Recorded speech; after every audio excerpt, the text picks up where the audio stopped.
இன்று நமது பாசம் அறக்கட்டளை பாச முதியோர்களுக்கு வருகை புரிந்திருப்பவர்கள் கோபால் மல்லிகா தம்பதிகள். அவங்களுக்கு இன்னைக்கு 42ஆம் ஆண்டு திருமண நாள்.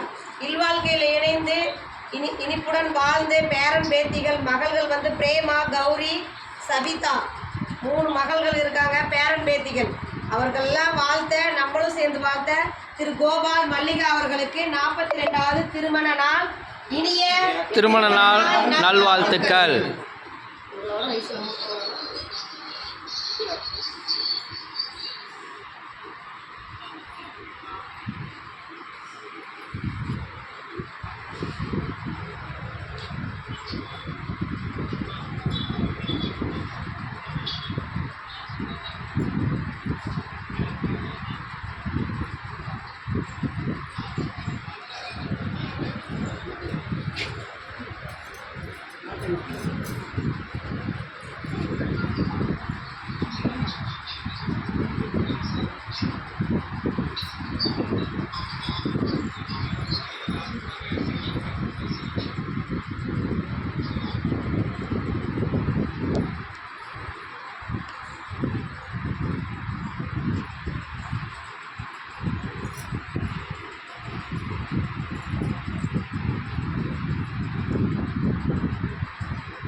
திரு கோபால் மல்லிகா அவர்களுக்கு நமது பாசம் அறக்கட்டளை பாச முதியோர்லம் சார்பாக மீண்டும் ஒரு முறை இனிய திருமண நாள் நல்வாழ்த்துக்கள்.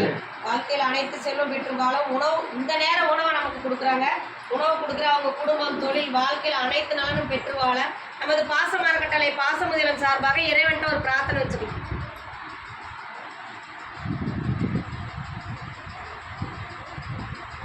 திரு கோபால் மல்லிகா அவர்களுக்கு நன்றிகளையும் வாழ்த்துக்களையும் தெரிவிச்சுக்கிறோமா. வந்திருக்கிற அவங்க பொண்ணுங்க பிரேமா, கௌரி, சபிதா 3 பேருக்கும் இங்கே வந்திருக்கிற உங்களுக்கும் நாங்கள் ஒரு கோரிக்கை வைக்க போகிறோம். என்னென்னு கேட்டிங்கன்னா, நமது பாசம் அறக்கட்டளை பாச முதியோர்லம் ஆரம்பித்து 2 வருடங்களை கடந்து 3வது வருடத்தை நோக்கி போயிட்டுருக்கோம். இங்கே 35க்கும் மேற்பட்ட நபர்கள் இருக்காங்க. இன்னும் எங்களுக்கு டெய்லி ஒரு அட்மிஷன் வராங்க. நாங்கள் எடுக்கிறது இல்லை, ஏன்னா இட வசதி இல்லாதனால. அதனால் கொஞ்சம் இடம் வாங்கி சொந்தமாக கட்டடம் அமைச்சு இன்னும் வர பெரியவங்களை பாசத்தோடு அரவணைக்க இந்த பாசையில் ஒரு தீர்மானம் எடுத்திருக்கோம். அந்த தீர்மானத்தில் நீங்களும் இணைஞ்சிக்கிட்டு எங்களுக்கு கூடிய சீக்கிரம் ஒரு சொந்த கட்டடம் அமையிருக்கு உங்களால் முடிஞ்ச உதவி செய்யலாம்.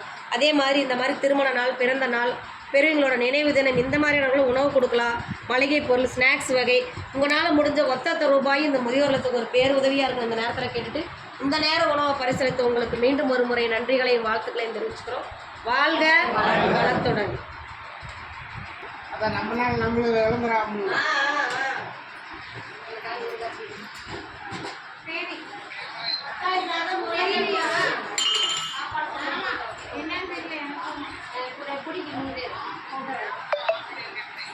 அப்படியா? சரி.